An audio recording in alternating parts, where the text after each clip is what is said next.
Welcome to my channel. ഇന്ന് ഞാൻ നെല്ലിക്ക കൊണ്ടുള്ള ഒരു വെറൈറ്റി ചട്നിയുടെ റെസിപ്പി ആയിട്ടാണ് വന്നിരിക്കുന്നത്. ഇത് നല്ല എരിവും മധുരവും ഒക്കെ ഉള്ളൊരു ചട്നിയാണ്. അപ്പോൾ ഇനി ഇതെങ്ങനെ തയ്യാറാക്കുന്നതെന്ന് കണ്ടിട്ട് വരാം. നെല്ലിക്ക ചട്നി റെഡിയാക്കാൻ ആദ്യം തന്നെ നമുക്കത് പുഴുങ്ങിയെടുക്കണം. അതിന് വേണ്ടിയിട്ടൊരു സ്റ്റീമർ അടുപ്പത്ത് വെച്ചിട്ടുണ്ട്. അതിലൊരു 3/4 ഭാഗത്തോളം വെള്ളം ഒഴിച്ചു കൊടുത്തിട്ടുണ്ട്. ഇനി അതിലേക്ക് ഒരു 1/4 കിലോ നെല്ലിക്കയാണ് ഞാൻ എടുത്തിരിക്കുന്നത്. ഇത് കഴുകി വൃത്തിയാക്കിയിട്ട് നന്നായി തുടച്ചെടുത്തിട്ടുണ്ട്. ഇതിലിട്ടിട്ട് നമുക്ക് വേവിച്ചെടുക്കണം. ഒരു 20 മിനിറ്റ് നേരം ഇത് സ്റ്റീം ചെയ്തെടുക്കാം.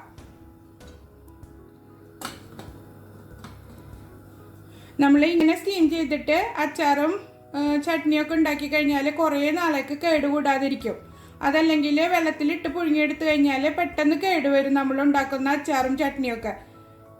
നമുക്കിനി 20 മിനിറ്റ് കഴിഞ്ഞതിന് ശേഷം നോക്കാം. ഇപ്പോൾ ഇതാ നെല്ലിക്ക നന്നായി വെന്ത് നന്നായി പൊട്ടി വന്നിട്ടുണ്ട്, കണ്ടില്ലേ? ഇനി നമുക്കിത് നന്നായി ചൂടാറാൻ വേണ്ടിയിട്ട് മാറ്റി വയ്ക്കുക. നല്ല തണുത്ത് കിട്ടണം.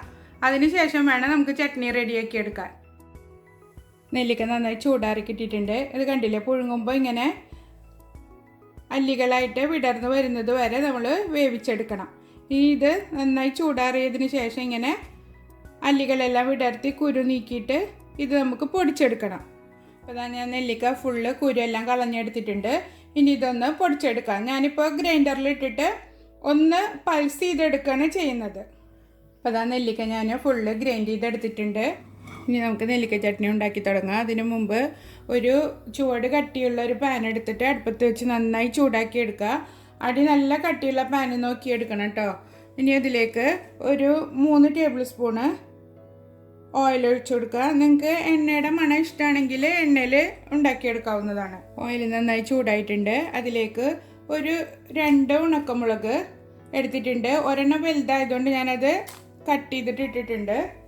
ഇതിലേക്ക് 1 ടീസ്പൂണ് പെരിഞ്ജീരകം,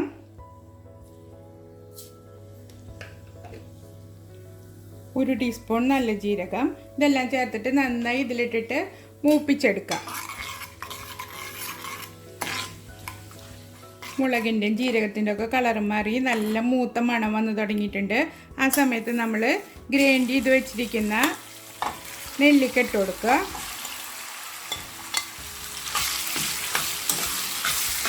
നന്നായി മിക്സ് ചെയ്തെടുക്കുക. മീഡിയം ടു ലോ ഫ്ലെയിമിലിട്ടിട്ട് ഒരു 5-6 മിനിറ്റ് ഇതിലിട്ട് നന്നായി ഇളക്കിയെടുക്കണം. ഒരു 6 മിനിറ്റ് നമുക്കിതിലിട്ടിട്ട് വേവിച്ചെടുക്കാം. ഇപ്പം ഞാനിത് വഴറ്റിക്കൊണ്ടിരിക്കൽ തുടങ്ങിയിട്ട് 5 മിനിറ്റ് ആയിട്ടുണ്ട്.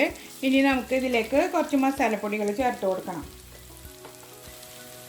1 ടീസ്പൂണ് മഞ്ഞൾപ്പൊടി, 2 ടീസ്പൂണ് മുളക് പൊടി. ഞാൻ കാശ്മീരി മുളക് പൊടിയാണ് ചേർത്തിരിക്കുന്നത്. നിങ്ങൾക്ക് എരിവ് കൂടുതൽ വേണമെന്നുണ്ടെങ്കിൽ 1 ടീസ്പൂണ് സാദാ മുളക് പൊടിയും ചേർത്ത് കൊടുക്കാം. ഇതിൻ്റെ പച്ചമണമെല്ലാം മാറുന്നത് വരെ നന്നായി ഇളക്കി കൊടുക്കുക. പാകത്തിന് ഉപ്പിട്ട് കൊടുക്കുക. ഒരു 2-3 മിനിറ്റ് നമുക്ക് ഇതിലിട്ടിട്ട് മൂപ്പിച്ചെടുക്കാം. മസാലയുടെ എല്ലാം പച്ചമണമൊക്കെ മാറി നന്നായി മൂത്ത് വരട്ടെ. മസാലയെല്ലാം നന്നായി മൂത്ത് വന്നിട്ടുണ്ട്. ഇനി നമുക്കിതിലേക്ക് ഒരു 3/4 കപ്പ് പഞ്ചസാര ചേർത്ത് കൊടുക്കണം.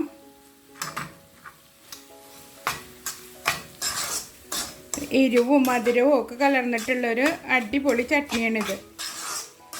നെല്ലിക്ക കൊണ്ട് ഇതുവരെ ഇങ്ങനെ ചെയ്ത് നോക്കിയിട്ടില്ലെങ്കിൽ ഒന്ന് ഉണ്ടാക്കി നോക്കണം കേട്ടോ. ഇനി ഇതിലിട്ടിട്ട് നന്നായി ഇളക്കി ഈ പഞ്ചസാരയെല്ലാം മെൽറ്റായി വരുന്നത് വരെ ഇതിലിട്ടിട്ട് വേവിച്ചെടുക്കാം. ചെറിയ ഫ്ലെയിമിലിട്ടിട്ട് തന്നെ ചെയ്തെടുക്കണം. പഞ്ചസാര ചേർക്കാൻ താല്പര്യമില്ല എന്നുണ്ടെങ്കിൽ ഹെൽത്ത് കോൺഷ്യസ് ആയിട്ടുള്ള ആൾക്കാർക്ക് ശർക്കര ചേർത്തിട്ട് ഉണ്ടാക്കാവുന്നതാണ്. അതൊന്ന് പൊടിച്ചിട്ട് ഒരു 1/2 കപ്പോ അല്ലെങ്കിൽ 3/4 കപ്പോ നിങ്ങളുടെ ടേസ്റ്റിനനുസരിച്ചിട്ട് ചേർത്ത് കൊടുക്കുക.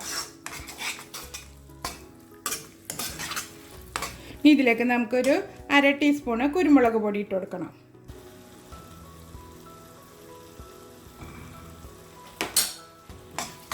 ഇത് നന്നായി തണുത്തതിന് ശേഷം കുപ്പിയിൽ സൂക്ഷിച്ച് വെച്ചാൽ ഒരുപാട് നാൾ കേടുകൂടാതിരിക്കും.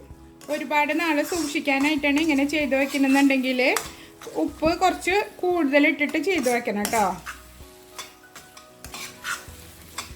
വിനീഗറോ ഒന്നും നമ്മളിതിൽ ചേർക്കുന്നില്ല. ജിഞ്ചർ ഗാർലിക് പേസ്റ്റോ ഒന്നും ആവശ്യമില്ല ഇതിന്. നിങ്ങൾ ആദ്യമായിട്ടാണ് എൻ്റെ ചാനൽ കാണുന്നതെന്നുണ്ടെങ്കിൽ ഒന്ന് സബ്സ്ക്രൈബ് ചെയ്യുക. സബ്സ്ക്രൈബ് ചെയ്യുമ്പോൾ തൊട്ടടുത്ത് കാണുന്ന ബെല്ലൈക്കണിൽ ഓൾ ഓപ്ഷൻ ക്ലിക്ക് ചെയ്ത് വെച്ചാൽ ഞാനിടുന്ന എല്ലാ വീഡിയോസിൻ്റെയും നോട്ടിഫിക്കേഷൻ നിങ്ങൾക്ക് ലഭിക്കും. ഇനി തീ നിർത്തുക. നമ്മുടെ ചട്നി റെഡി ആയിട്ടുണ്ട്.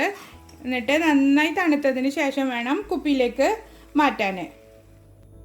നെല്ലിക്ക ചട്നി നന്നായി തണുത്തിട്ടുണ്ട്. ഇനി നമുക്കിത് കുപ്പിയിലാക്കിയിട്ട് മൂടി വയ്ക്കാം. എന്നിട്ട് ആവശ്യാനുസരണം സെർവ് ചെയ്താൽ മതി. അപ്പോൾ എല്ലാവരും ട്രൈ ചെയ്ത് നോക്കുക. എന്നിട്ട് ഫീഡ്ബാക്ക് അറിയിക്കുക. അടുത്തൊരു വീഡിയോയുമായി വീണ്ടും കാണാം. ബൈ.